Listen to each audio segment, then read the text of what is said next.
Boa noite a todos. Que bom que nós estamos mais uma vez reunidos. Uma ótima oportunidade para. Boa noite a todos. Boa noite, Gerê, grande amigo. Primeiro a entrar na sala desde aquela época, hein, Gerê? Você não é fácil, não. Tati, um beijo. Obrigado pela presença. Está conosco aí nesse momento de vibração espiritual. Boa noite, meu caro. Saudade, em breve, hein? Passando essa fase aí, vamos nos encontrar ou aí ou aqui.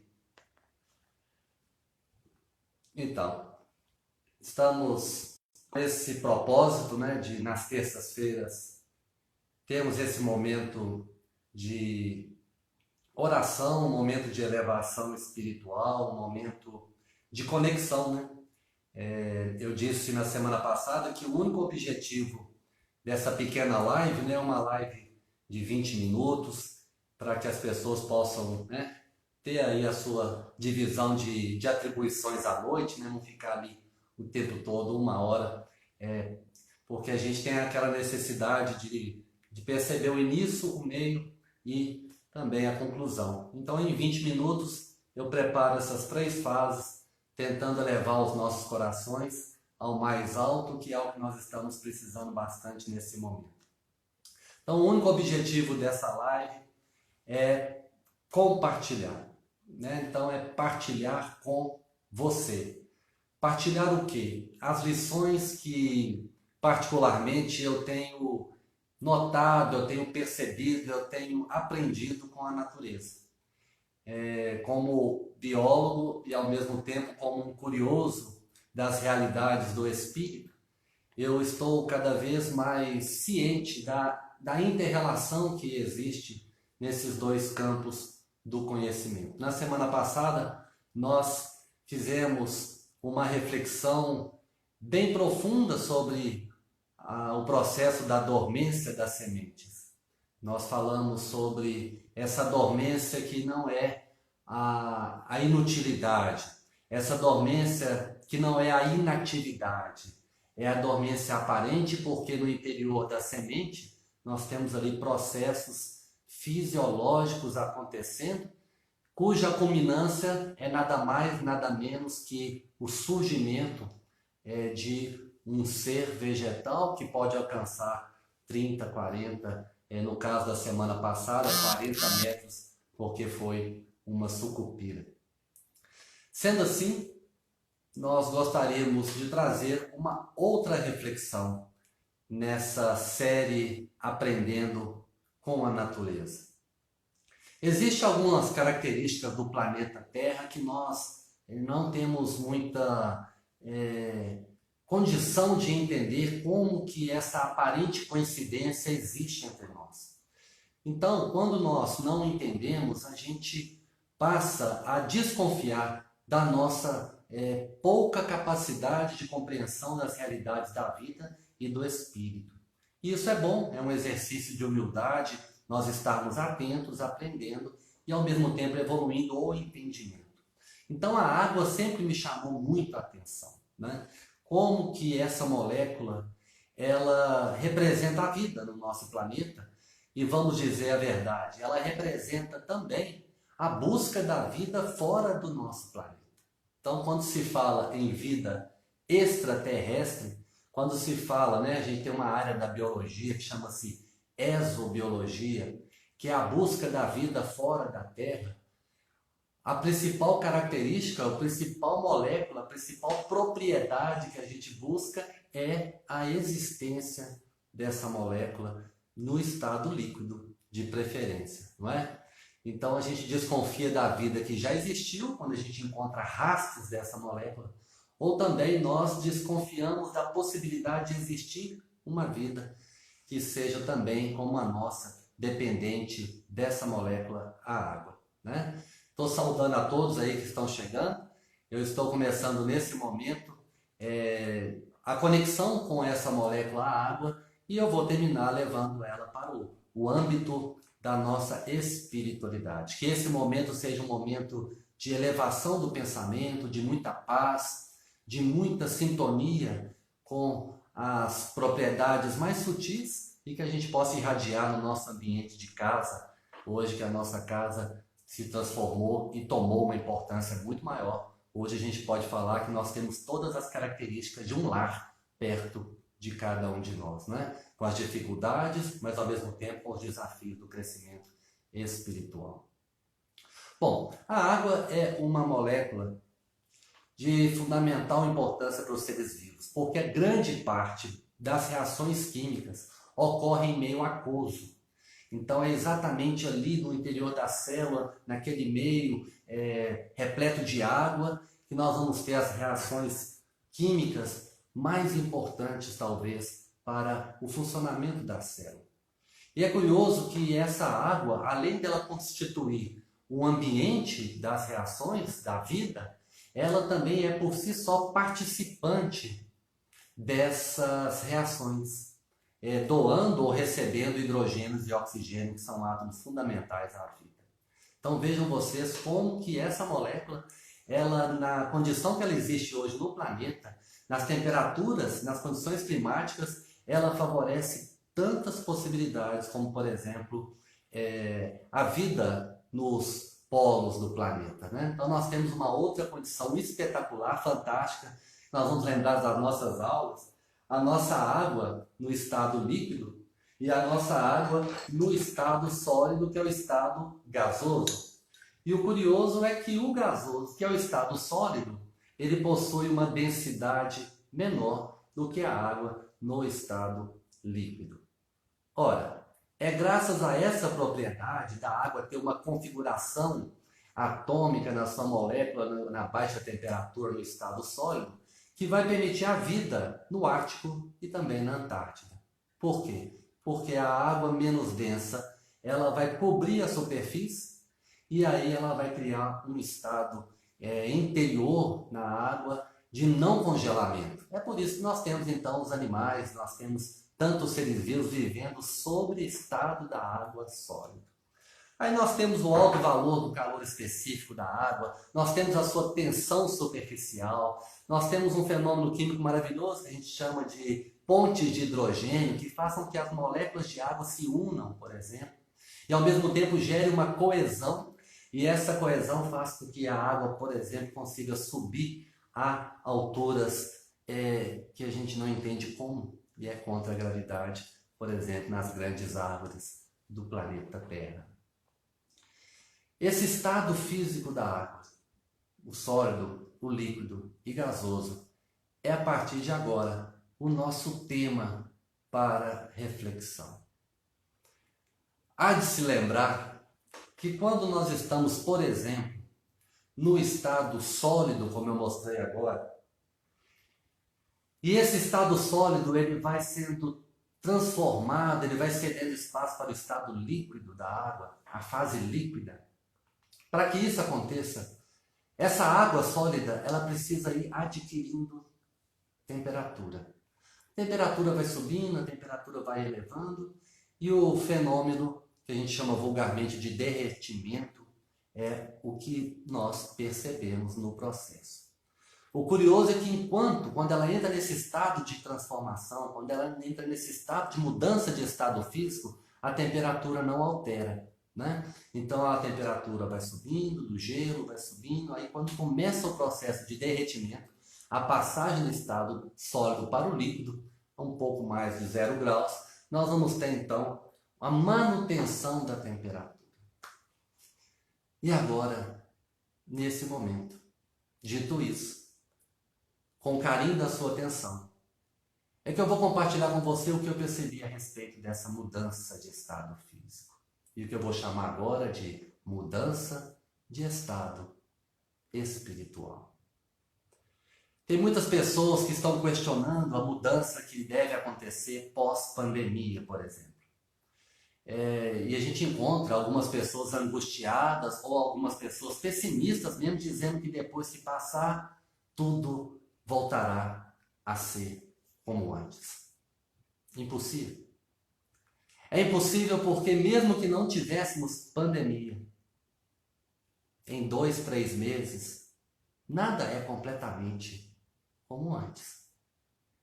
E no caso dessa pressão que nós estamos vivendo, e é bom falar em pressão quando se fala em mudança de estado físico da água, e é exatamente diante dessa pressão que nós estamos vivendo que essa mudança ela vai ser muito mais perceptível para alguns. Para alguns. Então é bom lembrar que quando nós vivemos uma vida, que nós chamamos, por exemplo, de encarnação, ou uma experiência de nascimento, que seja o nome que se queira dar, é um tempo muito curto diante da história universal, diante do tempo, do relógio infinito. Uma vida, a sua vida, de nascimento à morte, ela é muito estreita, ela é muito pequena, o período é muito pequeno às vezes para percebermos mudança de evolução espiritual. No entanto, isso acontece irresistivelmente. Nossas experiências do cotidiano, nosso dia a dia, nossa vida, repleta de situações muito particulares, elas vão nos tornando cada vez mais conhecedor dos recursos ao nosso redor. E o que a gente vai perceber então? A gente vai ver pouca mudança aparente, mas existe sempre um crescimento e uma evolução espiritual. Em alguns grandes personagens da história, e eu estou baseando então na mudança de estado físico da água, chega-se a um ponto que é um limiar. Esse limiar é aquele momento da grande revolução, da grande mudança do ser. Mas engana-se quem acha que essa mudança aconteceu abruptamente ali, que foi um salto quântico, que foi uma mudança radical. Não. Sabe essas pequenas mudanças do dia a dia que a gente não consegue enxergar? Elas culminam com um momento de grande transformação. Eu vou repetir. Sabe essas mudanças que a gente às vezes acha que não está tendo? Sabe aquela sensação que às vezes a gente acha que não está evoluindo? Sabe aqueles momentos que a gente acha que a gente está estagnado? Impossível. A vida, ela segue essa lei da evolução. A sensação de não estarmos evoluindo é uma sensação de falta de observação. Quando a gente pega, por exemplo, para eu me fazer entender, Saulo de Tarso, né? Nós sabemos que Saulo começou uma existência perseguindo os cristãos, incomodado pela mensagem da Boa Nova, por exemplo, do Cristo. E quando ele passa a estrada de Damasco, buscando estrategicamente coibir, anular, interromper o processo da transformação dos corações para o amor, que não era a lei predominante naquele momento, naquela cultura, nós temos uma transformação radical de perseguidor para um seguidor de Jesus. Aí a gente pode achar, e agora eu estou chegando no ponto em que eu uso a água e a mudança de estado físico como comparação, é o nosso aprendizado dessa noite. A gente pode achar que aquela mudança foi uma mudança absurda, que foi uma mudança radical, que ele negou todas as suas tendências e tudo aquilo que ele acreditava. Só que a gente não conhece o quê? O crescimento, a elevação da temperatura, até chegar o momento em que ele faz a sua mudança de estado físico, de sólido para um coração gelado, de um sólido para um coração bastante apegado àquelas ligações ali, aquelas ligações químicas, vamos dizer assim, para um estado flexível da água líquida, que é o nosso símbolo de vida. Ou seja, nós assistimos há 2000 anos atrás um personagem histórico fundamental para que nós pudéssemos hoje falar sobre o amor, que apresentou um limiar. Estudar, por exemplo, a passagem de Saulo de Tarso é estudar o momento em que ele transitou de um estado para outro, como a água transita do estado sólido para o estado líquido. Cadê o gelo no meu copo d'água que eu coloquei aqui no início da live? Veja, não se percebe. Água líquida e potável, essencial para a vida. E você? Que estágio que você está nesse processo? Você está percebendo que dia a dia com o aprendizado, com a dificuldade, com as alegrias, com as dores e com os amores, você está elevando? E que se você não está no momento de uma grande transformação, que é o limiar, você está avançando para tal? Você está indo em direção a essa mudança? Então eu imagino que nós tenhamos aqui algumas pessoas nos escutando e refletindo a lição da água, da transição, da mudança de estado, não é? E existe aí uma diversidade. Não há ninguém no mesmo estágio dessa mudança do que outro.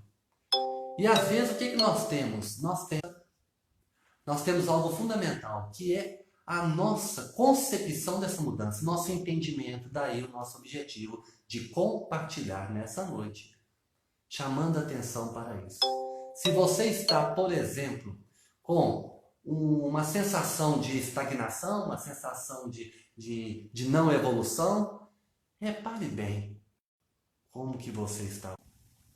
Repare bem como você está hoje na situação do contexto familiar, os seus avanços, os seus crescimentos, os seus progressos.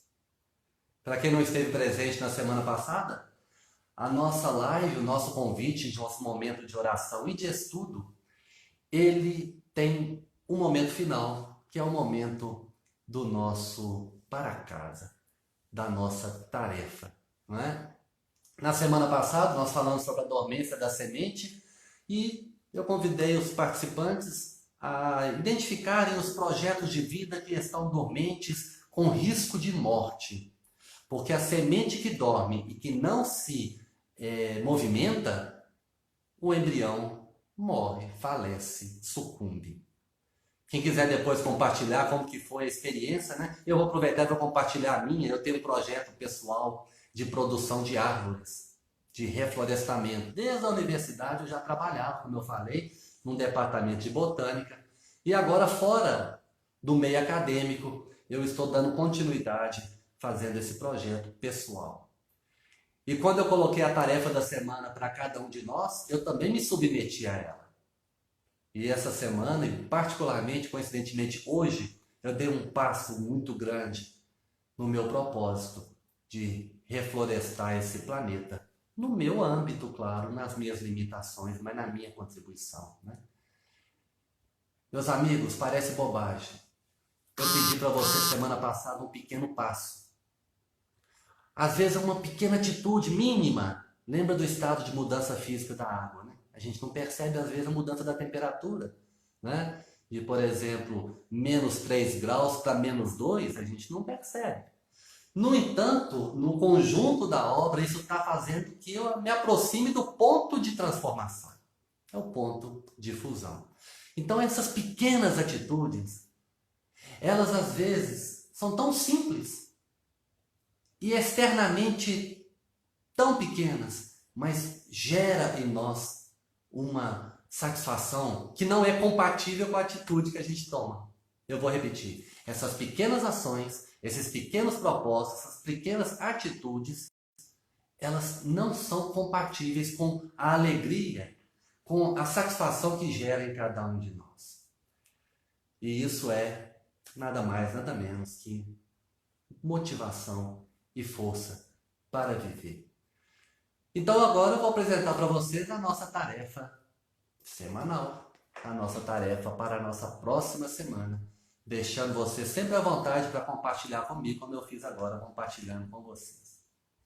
Nós falamos hoje então e refletimos a lição da água, a lição do estado físico da água. E fizemos uma comparação, fizemos uma análise do qual é a semelhança com a mudança de estado espiritual.